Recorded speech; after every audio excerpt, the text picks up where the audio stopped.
no encontro passado, nós tínhamos falado a respeito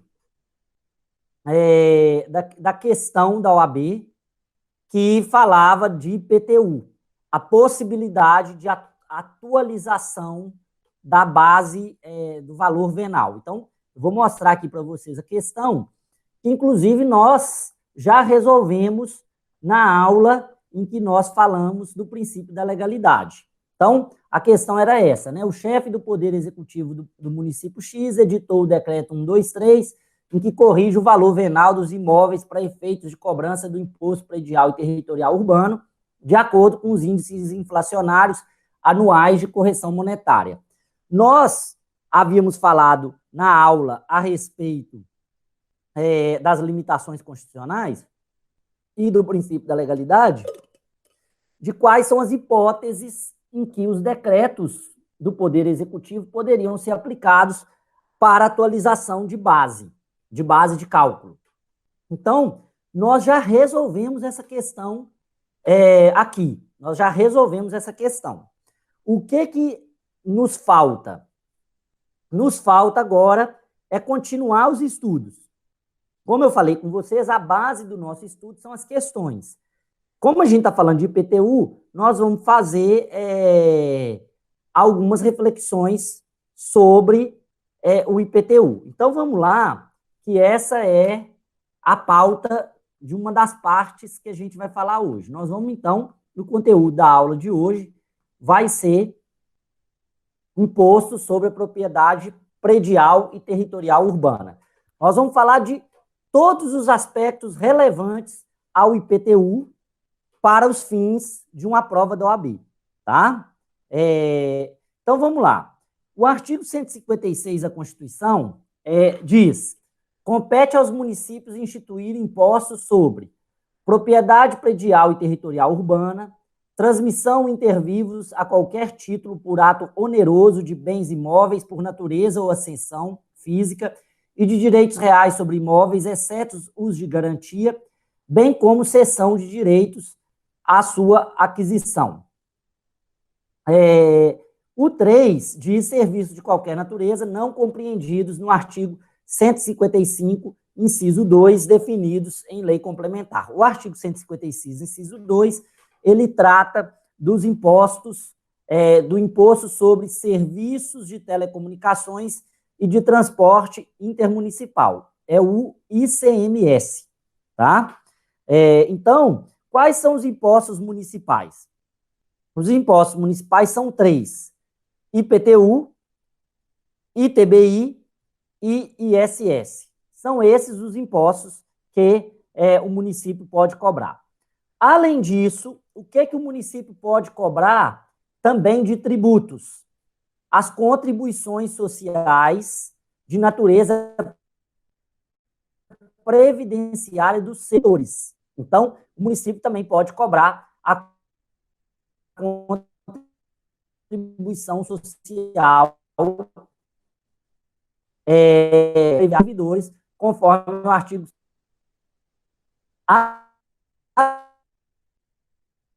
Além disso,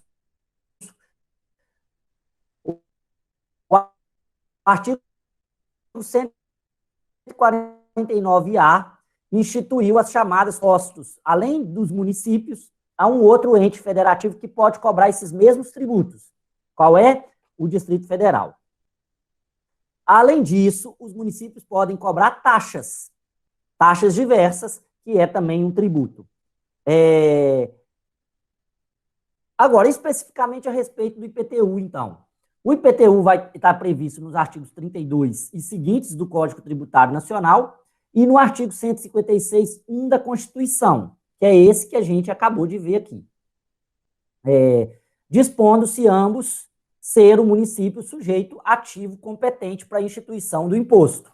Então, o IPTU, ele é cobrado, ele tem como sujeito ativo o município, ou o Distrito Federal. Diga-se de passagem aqui para a gente ficar bem atento.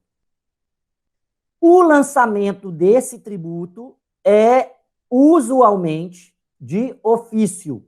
Vamos entender isso aqui, pessoal. O lançamento é ato administrativo vinculado da autoridade tributária, seguindo toda a legislação em que ele define o tributo, ele define as características desse tributo.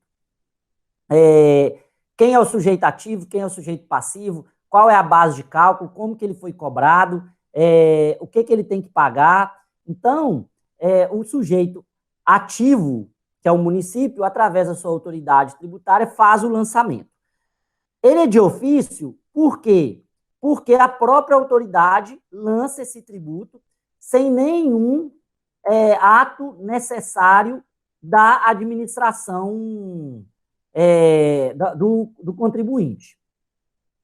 Eu quero mostrar aqui para vocês como que é um lançamento do IPTU. Qual as outras formas de lançamento de IPTU de impostos? Existe o lançamento, por exemplo, por declaração, em que o contribuinte declara. O ITBI é um caso desse tributo por lançamento, em que o contribuinte, é o caso de lançamento por declaração, em que o contribuinte declara o que ele deve. Ele vai lá e ele faz. Aí o que a administração pública tem que fazer? Ele tem que homologar aquele lançamento. Isso é importante, gente, porque há uma diferença entre o lançamento de ofício e o lançamento por declaração, por homologação. Porque no caso do lançamento por homologação, o sujeito passivo, que é o contribuinte ou responsável tributário, ele faz a declaração e fala para o sujeito ativo o seguinte: eu te devo tanto. Essas são as características. E aí o sujeito ativo vai ter um prazo para analisar essa documentação. No lançamento de ofício, o sujeito ativo faz o lançamento. Ele fala as características. Nesse caso, desse lançamento, então, não há esse prazo de conferência. O lançamento de ofício, ele já é definitivo.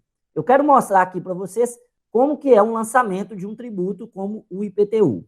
Aguarda um pouco aqui que eu vou compartilhar com vocês. Observem para vocês verem esse lançamento. Isso aqui é até um tributo meu, tá? De um imóvel que eu tenho. Eu quero mostrar para vocês. Então, olha para vocês verem. Eu tenho aqui os dados, nessa parte primeira aqui, eu tenho os dados do município, ó.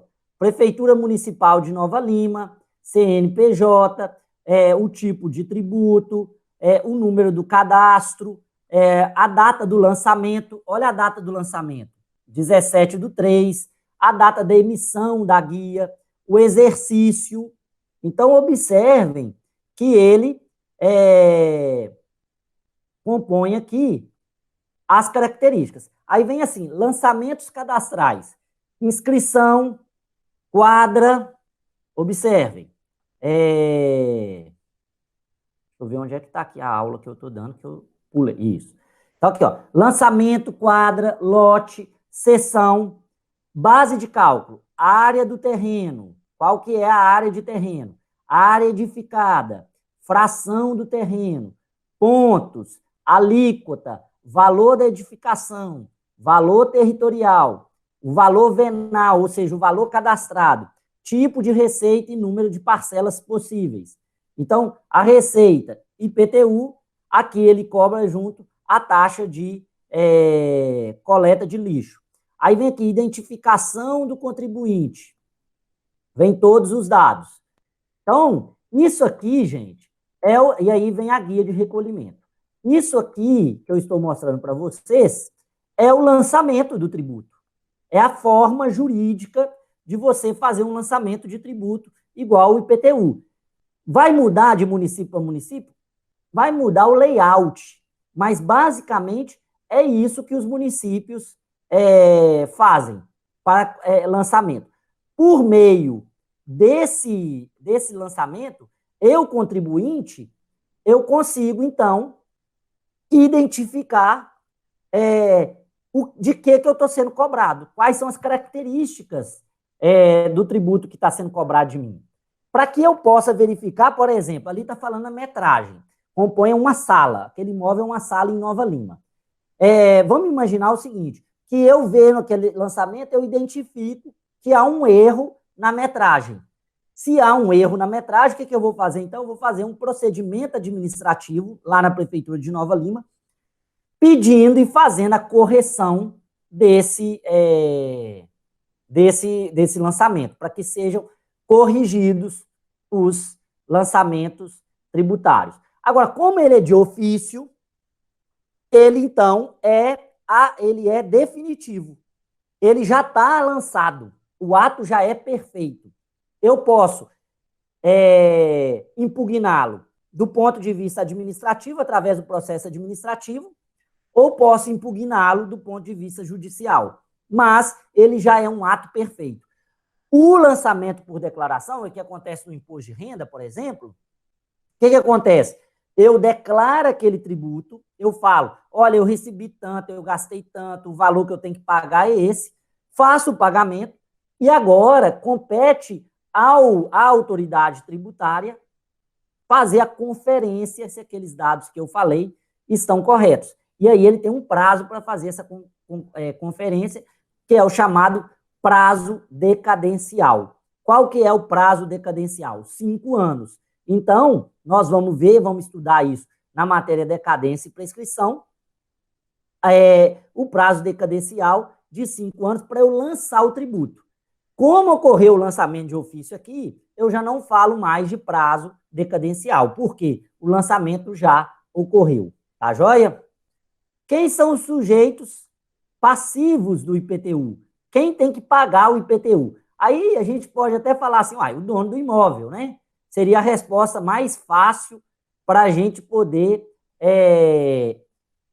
fazer a conclusão aqui. Mas o que acontece? Não é exatamente o dono do imóvel no sentido objetivo. Quem são os sujeitos passivos do IPTU, então? São os titulares, olha só, de qualquer direito inerente à propriedade. Quando a gente estuda direito real, nós vamos ver quais são os direitos inerentes à propriedade. Posse, gozo, uso, várias outros direitos inerentes. Podemos destacar a título exemplificativo o proprietário, o titular do domínio útil e o possuidor com animus domini, que vai gerar o quê? Vai gerar o direito dele de desapropriar, de usucapiar o imóvel. O possuidor com animus domini é aquele que exerce a posse com a manifesta intenção de ser dono. Vou dar um exemplo aqui para vocês que aconteceu comigo. Eu sou o tesoureiro da Aliança Municipal Espírita de Governador Valadares. Ela é ali perto do prédio do Pitágoras, ali onde a UFJF funciona, o campus nosso de direito funciona. Ali foi o seguinte, ali era um imóvel, um lote muito grande, dado para se construir o prédio da Aliança Espírita. O que foi feito, então, com aquele imóvel? A Aliança Espírita demorou para construir. E aí, o que aconteceu? Foi invadido aquele imóvel por vários outros posseiros. Como passou o tempo, a Aliança Espírita não quis brigar. Então, o que ela fez? Separou o terreno que era dela, que estava livre, e construiu o prédio dela. O que foi pedido, então? Foi pedido para a prefeitura para que identificasse cada proprietário, cada possuidor, para que eles pagassem o IPTU relativo à parte deles. Por quê? Estava vindo tudo em nome da Aliança Espírita. E a Aliança Espírita falou assim, não, eu sou o dono, eu sou proprietário do terreno todo, mas eu tenho direito inerente à propriedade só do meu terreno. O possuidor com animus domini é que tem que pagar o IPTU. Então, muitas pessoas ficam assim, eu moro num bairro que não está registrado e o IPTU está no nome do dono. Eu tenho que pagar? Tem que pagar se você é o possuidor com animus domini, porque o que interessa é o titular do direito inerente à propriedade, seja jurídico ou seja de fato. E, no dia 9 de maio de 2018, o STJ aprovou a súmula número 619, segundo o qual o locatário não possui legitimidade ativa para discutir a relação jurídica tributária do IPTU e de taxas referentes ao imóvel alugado, nem para repetir em débito desses tributos. Então, vamos lá, vamos entender aqui. O que acontece muito? Eu alugo o imóvel para o locatário, e o locatário, ele então fica contratualmente obrigado a pagar o IPTU e as taxas de lixo, as taxas variadas que tem. Isso é uma obrigação contratual, é minha de proprietário com o locatário. É minha com o locatário. É legal isso? Eu posso estabelecer isso no contrato. Agora, essa é uma relação de direito pessoal entre as partes contratuais. Para a administração pública, para o município ou para o Distrito Federal, a relação tributária é entre o município e o proprietário, não entre o município e o locatário. Então, o locatário está achando que o IPTU está caro, ele tem que resolver isso com o proprietário do imóvel, não com a prefeitura, porque o locatário ele não possui legitimidade ativa. Para discutir a relação, nem legitimidade, gente, passiva para ser objeto de cobrança do IPTU. A prefeitura não vai cobrar do locatário. Quem tem que cobrar do locatário é o proprietário. O locatário, ele tem uma relação de direito pessoal, nunca de direito tributário, porque o locatário não é devedor de tributo. Tá joia? Então, continuando aí, nós vamos falar da súmula do STF do 583. A súmula do STF 583 diz o seguinte: o promitente comprador de imóvel residencial transcrito em nome de autarquia é contribuinte do IPTU. O compromisso irretratável de compra e venda já é bastante para impor ao promitente comprador a obrigação de recolher o IPTU, mesmo ainda ausente a transferência do bem imóvel. O responsável tributário, segundo o artigo 130, será o adquirente do imóvel, salvo conte do título de transferência a prova de quitação do tributo. Olha só, vamos entender isso aqui. Nós estamos falando de quem é o sujeito passivo, quem tem que pagar o tributo, quem tem que pagar o IPTU. Bem, a gente viu aqueles que têm domínio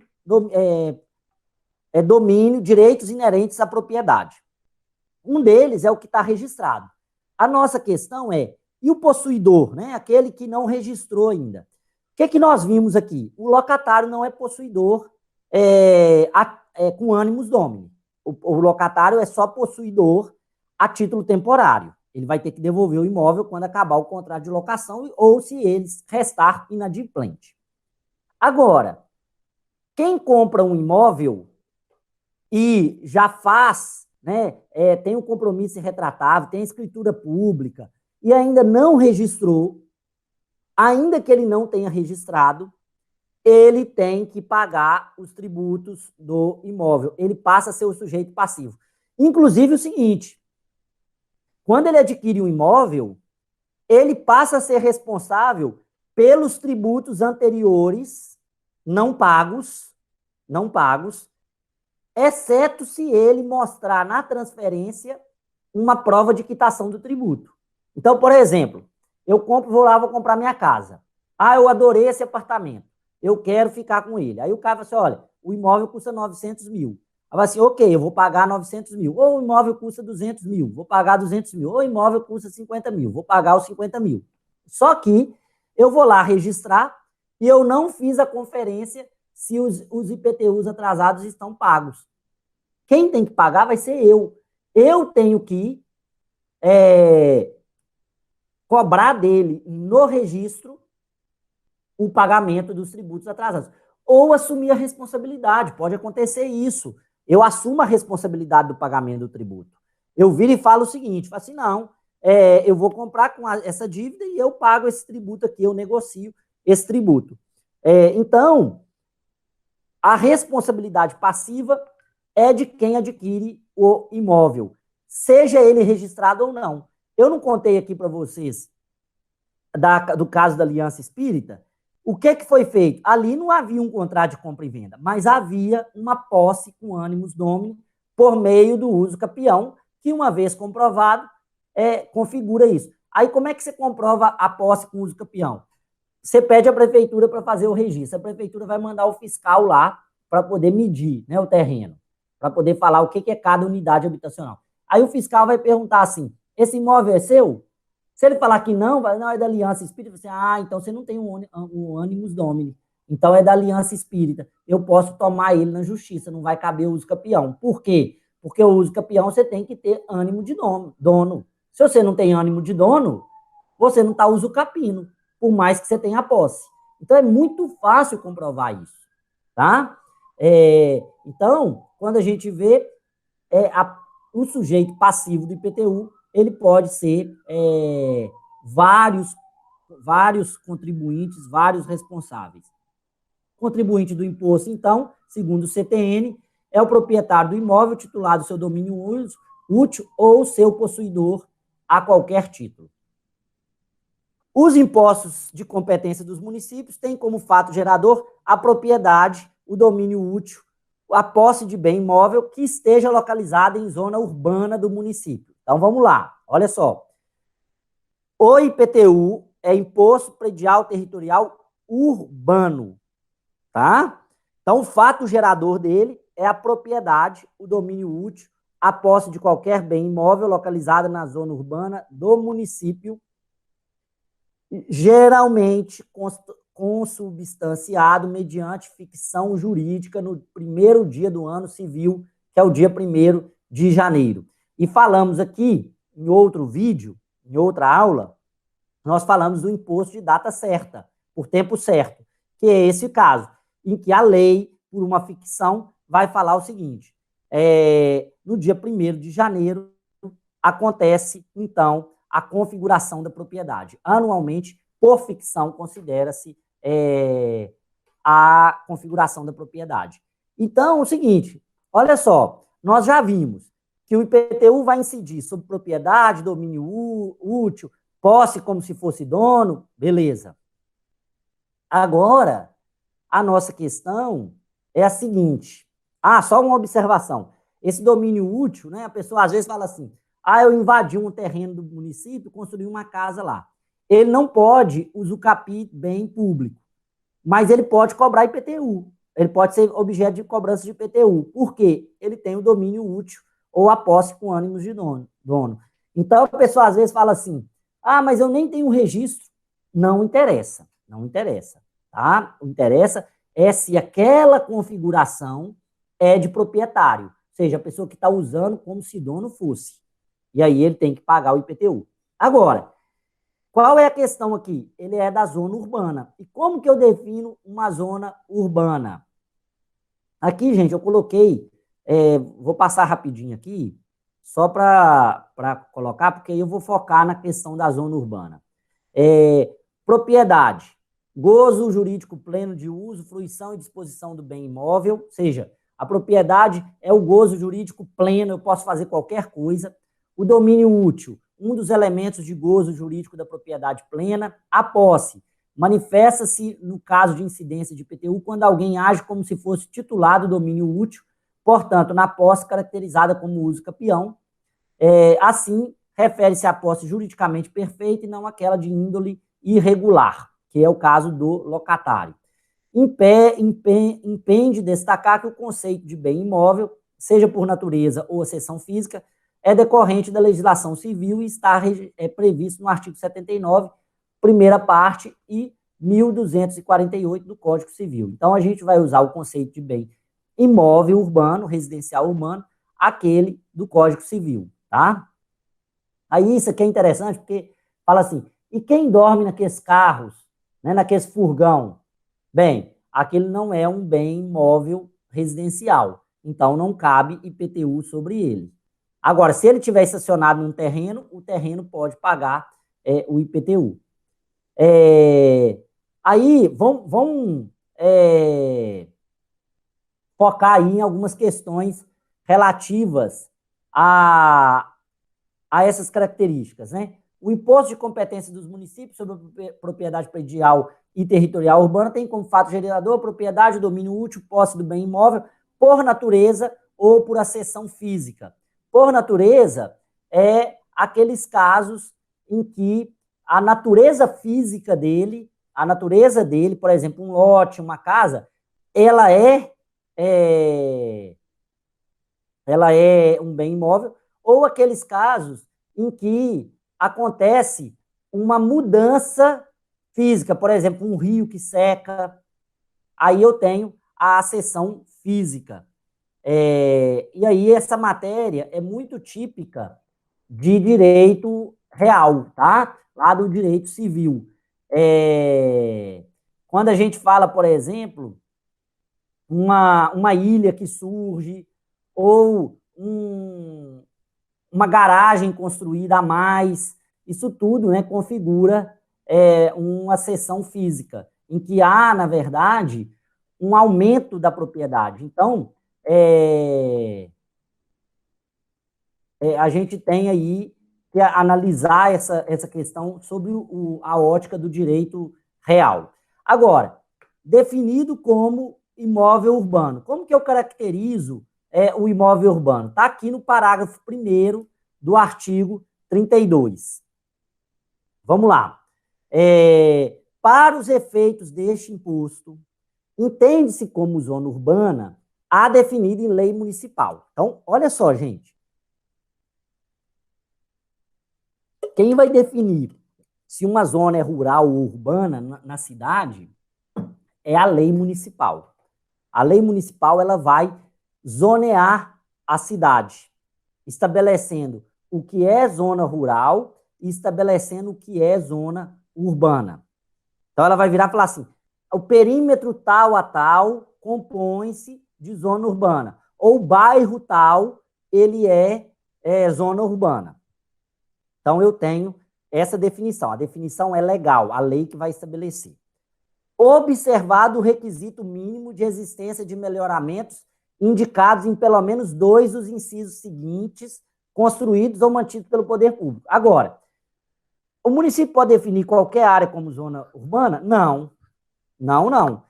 Vai ser zona urbana se tiver pelo menos 2 requisitos. Ou meio-fio ou calçamento com canalização de águas pluviais, tiver abastecimento de água, sistema de esgoto sanitário, rede de iluminação pública com ou sem posteamento para distribuição domiciliar, escola primária ou posto de saúde a uma distância mínima de 3 quilômetros do imóvel considerado. Olha só, a lei municipal fala que meu imóvel é urbano, mas lá não tem pelo menos 2 elementos desses aqui. Se não há pelo menos 2 elementos destes aqui, não é possível caracterizar como zona urbana. E aí vai ser zona rural. Paga qual tributo se tiver na zona rural? O ITR, que é o Imposto Territorial Rural, que é da competência da União. A lei municipal pode considerar urbanas as áreas urbanizáveis ou de expansão urbana, constantes de loteamentos aprovados pelos órgãos competentes, destinados à habitação, à indústria ou ao comércio, mesmo que localizados fora das zonas definidas nos termos do parágrafo anterior, garantido que nesses locais tenham pelo menos 2 desses elementos do parágrafo 1º. Gente, aqui em Valadares, por exemplo, é muito comum isso. Eu tenho a zona urbana, que é a zona da cidade. Agora, a lei municipal estabelece que determinados loteamentos, apesar de eles estarem longe da zona urbana, esses loteamentos compõem a zona urbana. Então, a zona urbana não precisa ser contínua. Ela pode ser fragmentada. Cada pedaço da cidade, aí que vem o seguinte, o município, aí é uma importante definição para a gente pensar lá no direito constitucional, o município é esse território jurídico-político, todo o território. Agora, a cidade, ela é composta desses agrupamentos da zona urbana. Então, eu posso ter, por exemplo, Valadares pode ser Chonim pode ser uma zona urbana? Pode. O Baguari pode ser uma zona urbana? Pode. Inclusive, muitos desses distritos são zonas urbanas. E aí eles são uma cidade.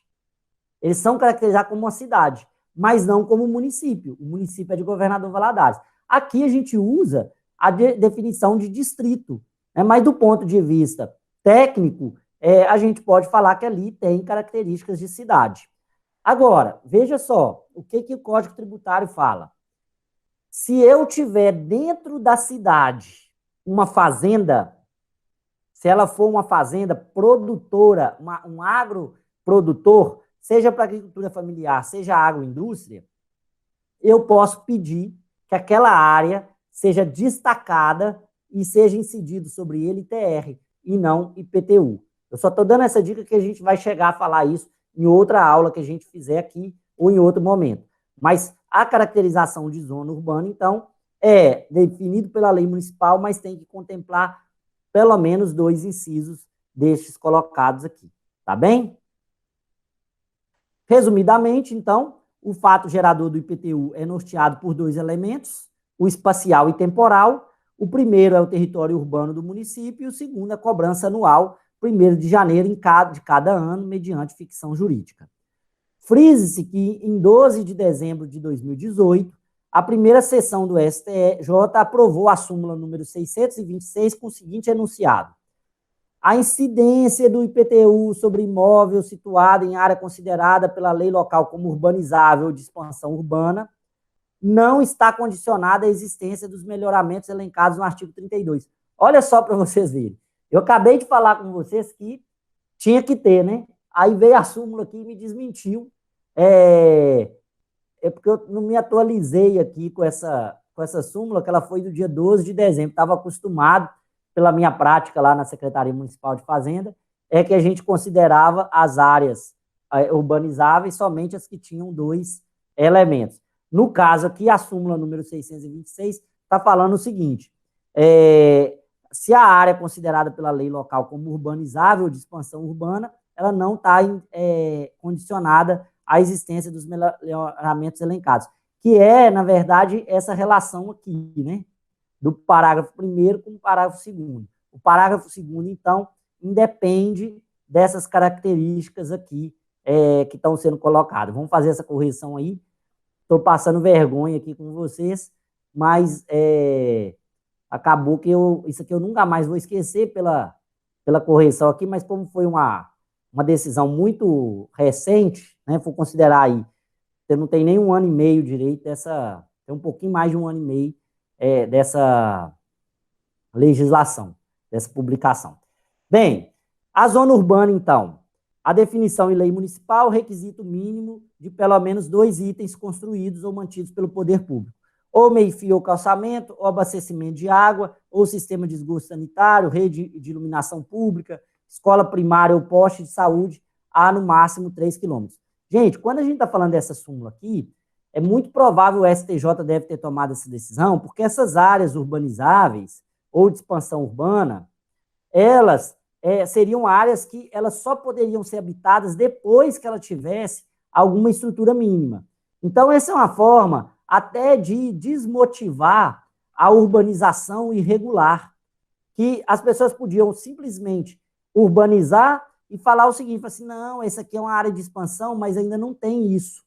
Então, uma forma é o seguinte, assim, olha, independente se tiver isso, se isso decorre de uma obrigação de terceiro e não do município, porque essas áreas consideradas urbanizáveis ou de expansão urbana, elas geralmente são feitas para loteamento. O loteador é que tem que disponibilizar isso. Como a responsabilidade não é do município, em tese, né, considerou-se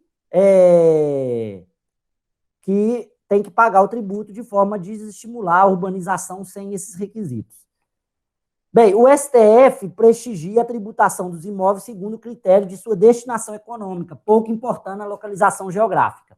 E isso tem caracterizado, então, essa súmula, né, que a gente acabou de ver aí,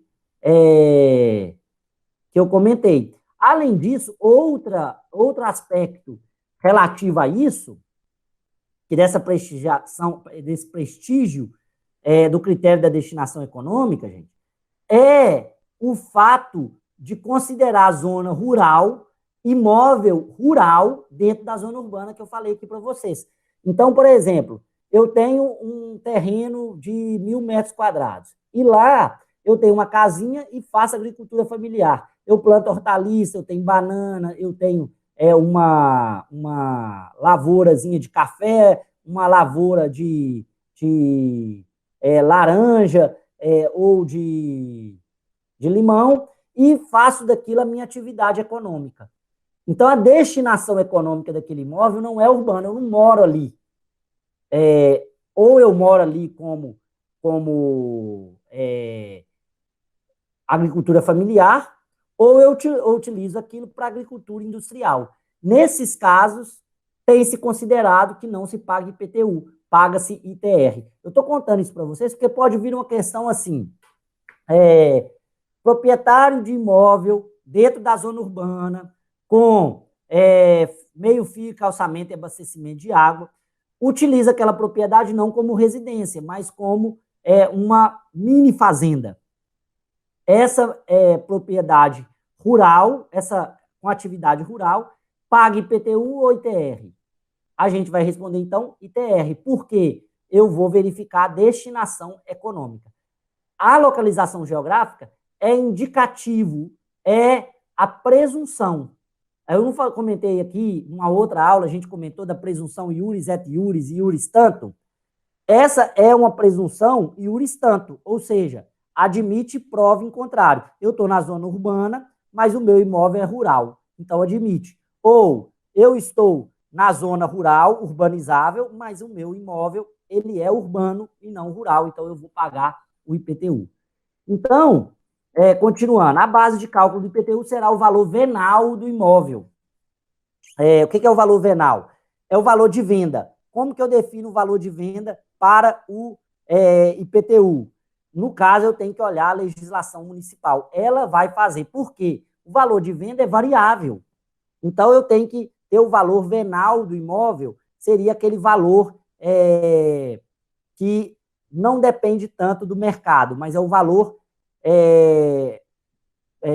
legal, econômico desse valor. Para isso, eu tenho que desconsiderar os valores advindos de bens móveis mantidos em caráter permanente ou temporário no imóvel. Então, é só o imóvel residencial, não é o imóvel residencial com a mobília dele. O artigo 33 fala, né, a base de cálculo é o valor venal do imóvel. Na determinação da base de cálculo não se considera valor dos bens móveis mantidos em caráter móveis mantidos em caráter permanente ou temporário no imóvel para efeito de sua utilização, exploração, aformoseamento ou comodidade.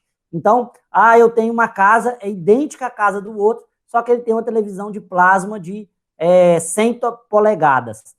Ele vai pagar mais IPTU? Não, ele vai pagar o mesmo IPTU do que eu. Por quê? Considero o valor do imóvel e não o valor do bem dentro dele. E aí está o artigo 33, só para registro. No território que não for dividido em municípios, aqui é interessante, viu, gente? Eu falei com vocês. O IPTU é cobrado pelo município ou pelo Distrito Federal. Mas há territórios que poderia haver territórios que não dividem em municípios. Aí a competência seria para instituir os tributos municipais, seria da União, quando o território é da União. Quando por exemplo, aí olha só, gente, aqui é interessante. O Brasil hoje não tem esses territórios da União. Pelo que eu sei, hoje nós não temos esses territórios. Isso é uma legislação da época que o Amapá, Roraima eram territórios e não estados. Nesses casos, vamos imaginar o seguinte, que o Brasil emerge do oceano uma grande ilha, né? Vem um terremoto, emerge uma grande ilha no oceano, e essa ilha é da União. A União vai poder cobrar tributo ali se esse território não for dividido em município. É o caso de Fernando de Noronha. O Fernando de Noronha é um território do estado de Pernambuco. Ali não tem município, salvo engano. Então, como é o governo do estado de Pernambuco que gerencia Fernando de Noronha, ele está autorizado a cobrar dali o IPTU.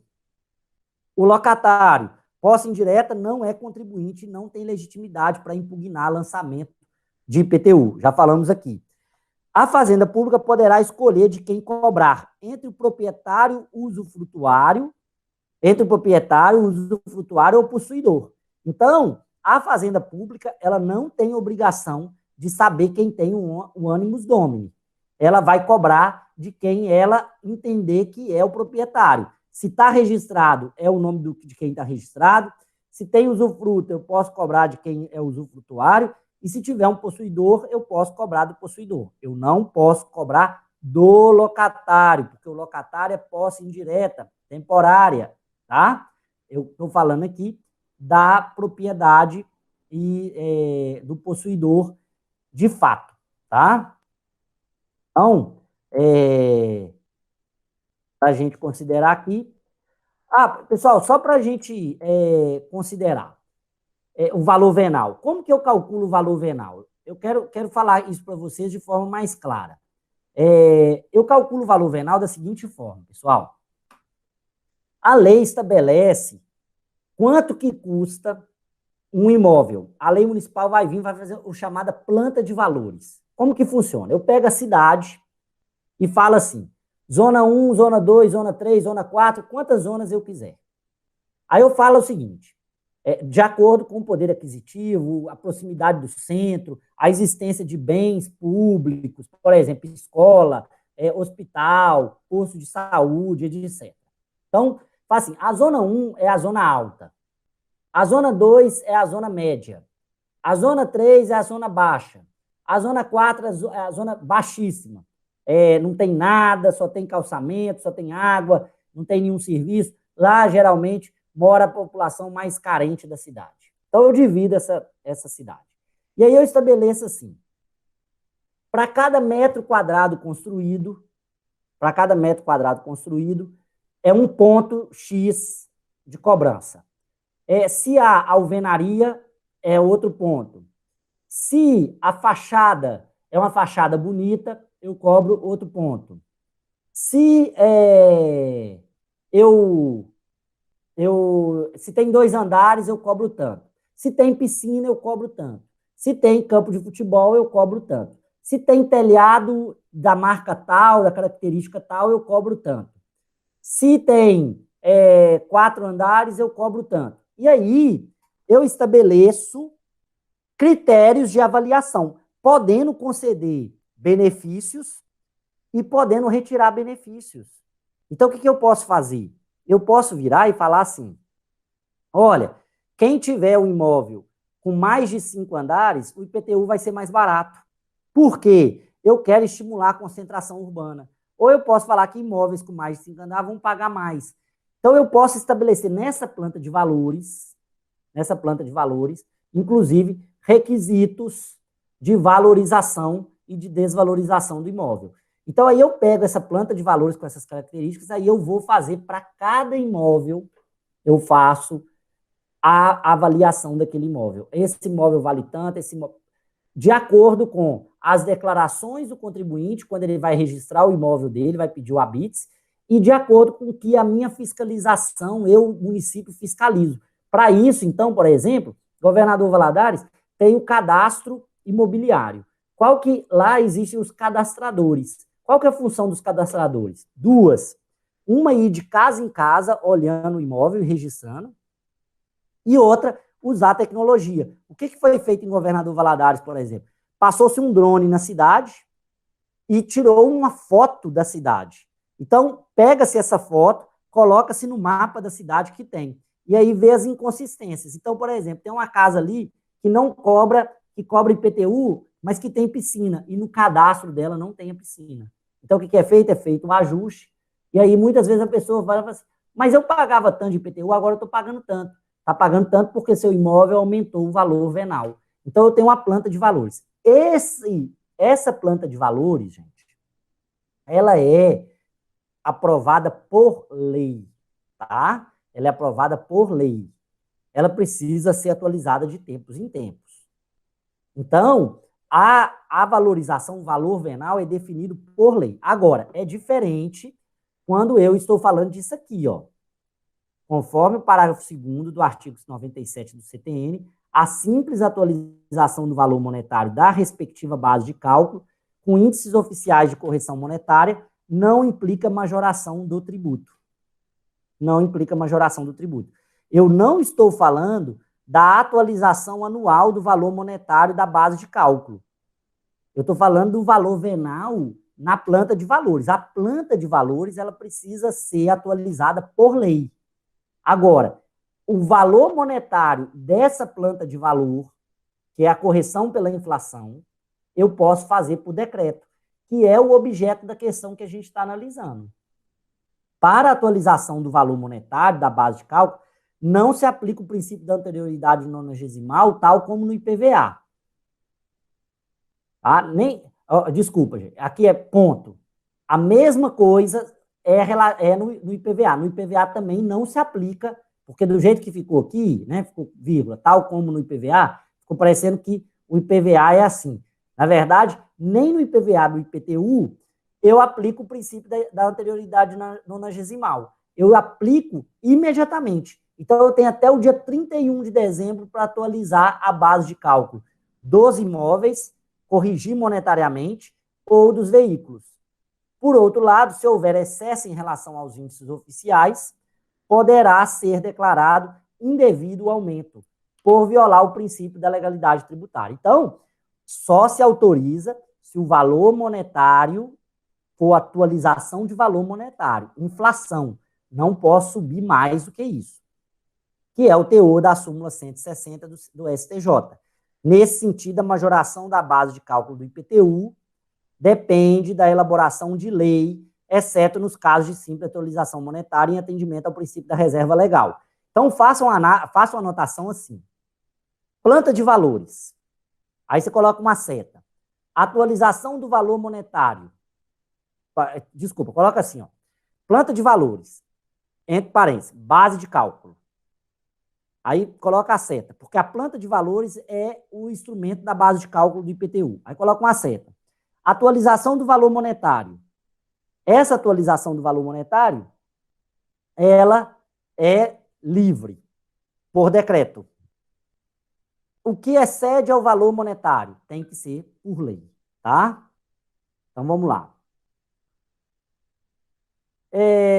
Aí eu já falei isso aqui, não pode o município, por simples decreto, atualizar o valor venal dos imóveis para fins de cálculo do IPTU, com base na planta de valores, ultrapassando a correção monetária autorizada por ato administrativo, e tal entendimento pode ser ratificado nos dizeres elucidativos da súmula 160 do STJ, cuja transcrição segue, é defesa ao município atualizar o IPTU mediante decreto em percentual superior ao índice oficial da correção monetária.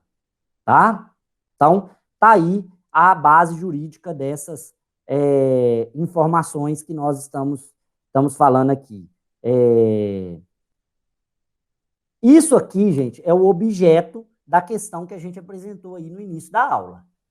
Tá? Vamos voltar lá daqui a pouquinho.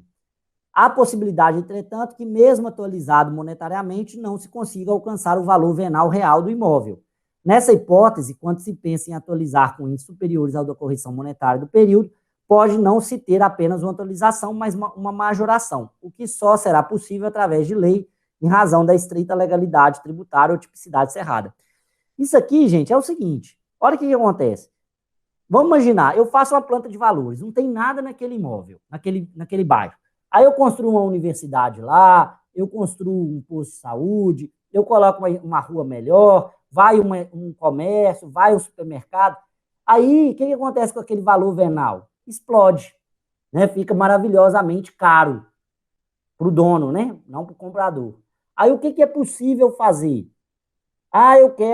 Eu tenho que atualizar esse valor venal real do imóvel, porque só a atualização monetária não está atualizando.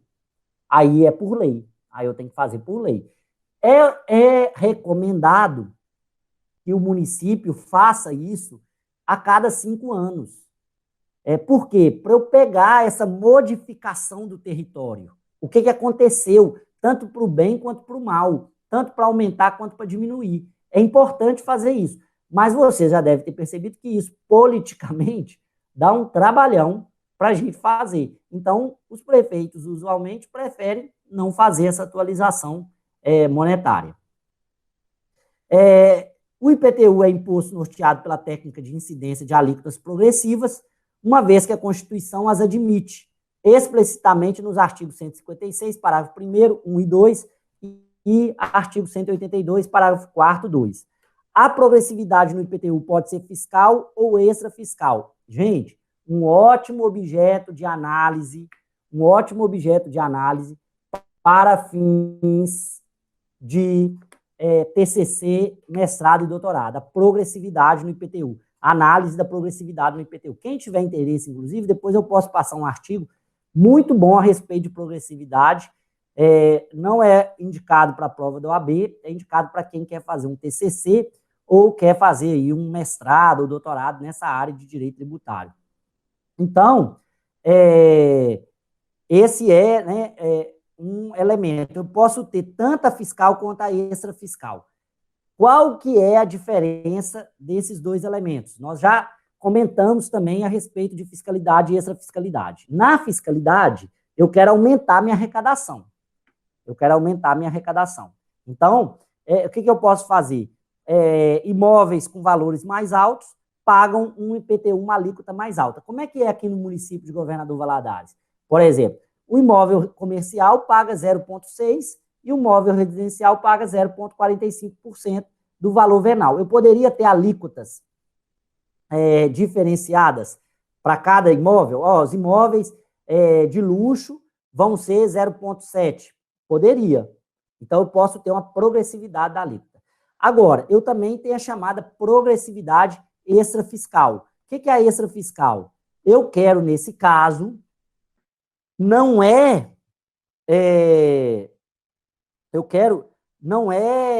aumentar minha receita. Lógico que vai aumentar a receita, mas qual que é o objetivo da extrafiscal? Estimular comportamentos. Então, veja só, o município de Valadares é assim. Se você tem um lote sem nada, você paga 2% de IPTU sobre o valor do lote. Se você ficar 2 ou 3 anos sem construir, esses 2% passa para 3%. Se você construir, fizer um muro, ele vai para 1,5%. Se você construir a edificação, a parte estrutural da edificação, ele vai para 1%. Qual que é o objetivo disso? Fazer com que os imóveis, os lotes não fiquem abandonados. Porque se você deixar o imóvel lá ficar especulando, você vai pagar sempre 3% de IPTU, ou seja, um valor alto de pagamento de IPTU. Essas progressividades, essas fiscais, elas estão dentro do chamado Estatuto da Cidade, que inclusive obriga que haja um escalonamento dessa progressividade extrafiscal, ou seja, que aumente-se com o tempo o IPTU daqueles que têm lotes vagos e não utilizam. Qual que é o objetivo? Fazer cumprir a função social da propriedade territorial urbana, para a pessoa não ficar especulando. Aí eu falei aqui, a fiscalidade tem por objetivo promover o aumento da arrecadação, levando em conta a capacidade contributiva. Já essa fiscalidade liga-se à necessidade de desestimular os contribuintes a realizarem determinadas ações por considerá-las inconvenientes ou nocivas ao interesse público. Importante mencionar que até o advento da emenda constitucional número 29, à luz dos artigos 156, parágrafo 1º e 182, parágrafo 4º, o IPTU era um imposto norteado apenas pela progressividade extrafiscal no tempo, que é essa que eu contei para vocês. 2% do lote nos 2 primeiros anos e a partir do 3º ano, se o lote não for ocupado, 3%. Podendo até ao final do período de 10 anos ser desapropriado para o município. Então, é a progressividade extrafiscal no tempo, objetivando dar à propriedade o adequado aproveitamento da propriedade com reflexo cumprimento de sua função social. Tá bom? As alíquotas do IPTU. O artigo 182, parágrafo 4º, quando não cumpre a função social, desapropria por interesse social com as seguintes etapas. Então, vamos lá, eu falei aqui da extrafiscalidade. Eu tenho um lote, eu tenho, por determinação do plano diretor, que esse imóvel seja destinado para residência. Eu não destino para residência no prazo estabelecido no plano diretor. Então, eu notifico o proprietário. Olha, proprietário, o plano diretor municipal estabelece que você tem que cumprir a função social dessa propriedade e construir um imóvel residencial. Pode ser qualquer tipo de imóvel residencial. O proprietário, então, é notificado. Ele não cumpre. Aí, o que eu vou fazer? Eu vou começar a aumentar a alíquota dele todo ano. Aí, por no máximo 5 anos, com a alíquota de até 15%, com aumento de um ano para o outro, não maior que 2%. Então, eu vou falar para o proprietário, assim, olha, no primeiro ano, depois da notificação, eu vou te cobrar 2. No segundo ano, eu vou te cobrar 4. No terceiro ano, eu vou te cobrar 6. No quarto ano, eu vou te cobrar 8. No quinto ano, eu vou te cobrar 10%. Aí, no quinto ano, depois eu cobrar 10% de IPTU do cara, ele não cumpriu a função social da propriedade dele. O que eu vou fazer? Eu vou desapropriar aquele imóvel. Eu vou pagar à vista a desapropriação? Não, porque essa desapropriação, ela é uma desapropriação pena. Então, nesse caso, o município tem um prazo de até 20 anos para pagar essa desapropriação, de forma que o proprietário é obrigado. Existe isso em Governador Valadares? Não. Não houve clima político para se institucionalizar isso. Por quê? Houve uma rejeição enorme a essa proposta. Eu tentei implementar isso quando fui secretário municipal de Fazenda, tentar criar isso para fins de ocupação melhor da área central da cidade, mas eu não tive apoio político para ser implementado isso. Mas é o ideal que se implemente isso dentro de uma cidade. Por isso que eu falo que esse é um tema excelente para TCC e para mestrado.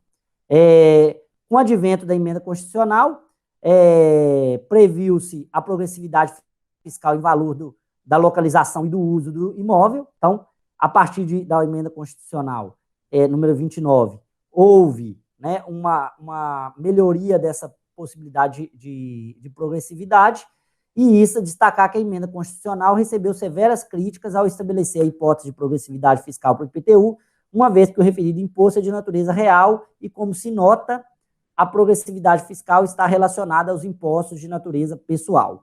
Bem, é nesse ponto aí que vem várias críticas. Eu, particularmente, não concordo, porque eu entendo que localização e valor do imóvel são indicações de ganhos financeiros. Então, a pessoa tem condições, sim, de pagar. Agora, esse é um debate muito interessante de ser acompanhado, tá?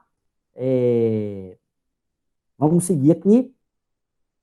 Nesse caso, seguindo o entendimento do STF, os impostos reais tendem à proporcionalidade e não à progressividade. A proporcionalidade, na verdade, é uma forma de progressividade. Aí é o seguinte, gente, é porque o princípio da progressividade, então, ele vai ter dois caráteres.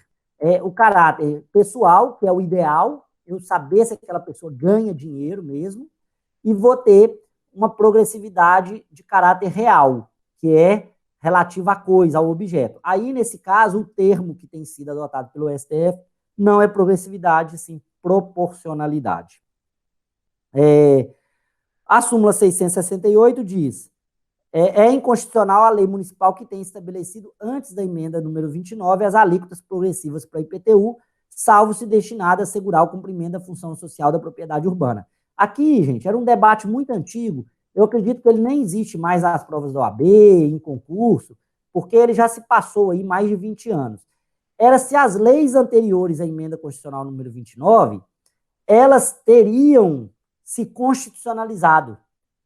O debate era uma lei que estabelecia a progressão fiscal em razão do valor